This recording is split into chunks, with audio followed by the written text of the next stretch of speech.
अस्सलाम वालेकुम नाज़रीन, उम्मीद है खैरियत से होंगे। ग्रीन वर्ल्ड में खुश आमदीद नाज़रीन। ये हम एक इंग्लिश रोज़ का पौधा लेकर आए हैं। बड़ा खूबसूरत सा पिंक कलर का फूल भी आपको नज़र आ रहा है। और आप ये देखिए कि इस वक्त ये जो पौधा है ये निस्बतन हरा भरा है और इसमें आपको काफ़ी जो है वो शाखें वग़ैरह नज़र आ रही हैं।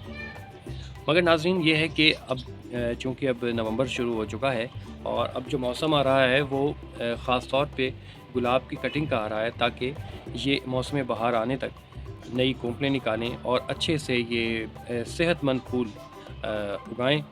तो हम इसे आज शिफ्ट करेंगे एक बड़े गमले में। लेकिन इसके साथ साथ जो आज की वीडियो बनाने का मकसद है वो ये देखिए कि ये एक जो टहनी है वो अलहदा से मेन जड़ में, मेन तने में से, मेन पौधे में से अलहदा ये निकल रही है। जबकि ये देखिए ऊपर को ये जो इंग्लिश रोज़ होता है इसकी जब बड ग्राफ्टिंग की जाती है तो जहाँ से बड ग्राफ्टिंग की जाती है वहाँ से नीचे नीचे या फिर उससे साइड पे जो भी शाख निकले हमें उसे काट देना होता है, क्योंकि वो जंगली गुलाब की शाख होती है। जो इंग्लिश रोज़ की जो मेन शाख है वो वहीं से निकलती है कि जहाँ से उसकी बड ग्राफ्टिंग की जाती है। जी मिसाल के तौर पर इसकी बड ग्राफ्टिंग यहाँ से हुई है और यहाँ से 1, 2 और ये 3 ताज़ा शाखें निकल रही हैं।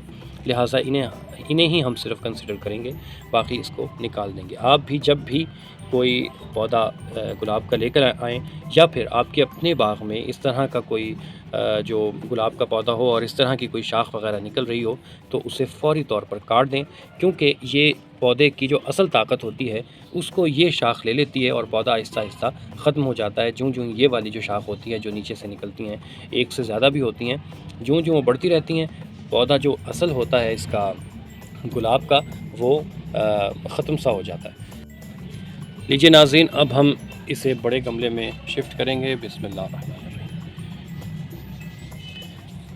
ये पौधा रखने से पहले मिट्टी के इर्द गिर्द हमने ये देखिए ब्लैक गोल्ड जो हमने घर में ही तैयार की हुई है पत्तों की और मुर्गियों की बीट की जो खाद है, ये आप ये देखिए कितनी स्याह इसकी रंगत हो चुकी है और ये कितनी अच्छी खाद है, ताकतवर खाद है।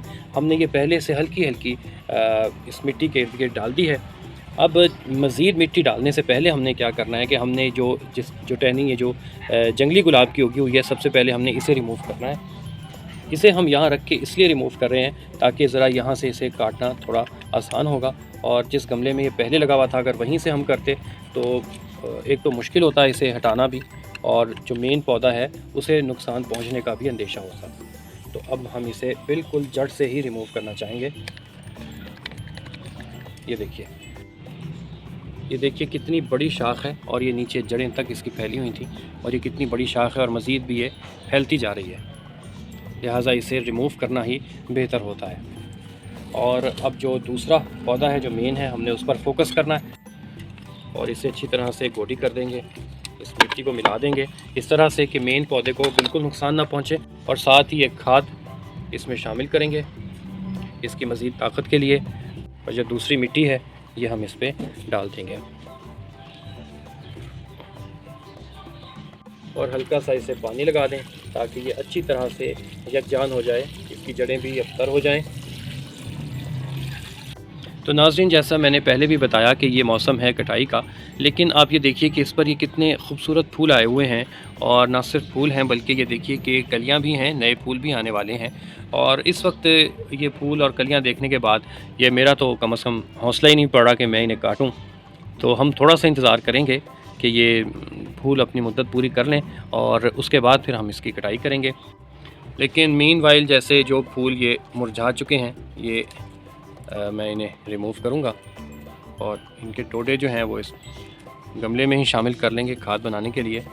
और इधर अगर कैमरा आए कि ये कुछ टहनियाँ हैं जो इसकी मुरझा गई हुई हैं, सूख गई हैं, इन्हें हम हटा देंगे।